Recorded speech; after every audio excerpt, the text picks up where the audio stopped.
Поредната безпринципност в държавата. Поредната безпринципност и то в навечерието на предстоящи местни избори, тъй като болницата е общинска и принципала е Столична община. И тук въпросът ни на всички е: принципала има ли принципи? И какви са тези принципи, след като при спазени процедури в един момент има подмяна на директорски места? По какъв начин се избират директори? По какъв начин се провеждат конкурсите за завеждащ отделения? Дали най-добрите, дали професионалистите печелят, или просто има едни конкурси, за които ние не знаем, и едни договорки, за които не знаем? И по какъв начин, след като виждаме в навечерието на предстоящи избори какво става в Столична община, от тук нататък на кой по-точно да имаме доверие и кой да се изберем на предстоящите местни избори? Работя от 1996 година в тази болница. За това време се смениха 5 директора, като считам, че доктор Велев е най-прогресивният, най-перспективният и най-добре управляващия директор на тази болница. Да, аз подкрепям принципа.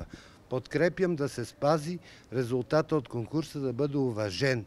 Защото конкурса решил го е законодателя да бъде мястото, позицията да се заема чрез конкурс по закона за лечебните заведения, по съответна процедура и да бъде уважен резултата от конкурса.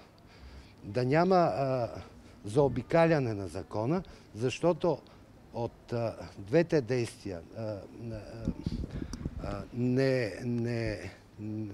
незаемането на позицията на началник, на директор на болницата по съответния закон, а по целесъобразност, води до доста други подозрения и следствия.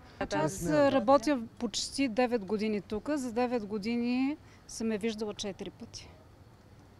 Това е, което мога да кажа.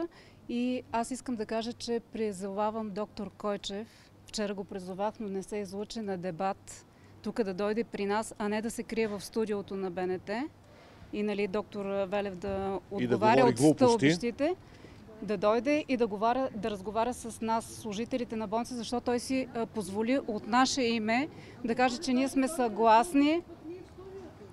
съгласни, и че познаваме добре доктор Андреева и че всичко едва ли не е цветя рози в болницата.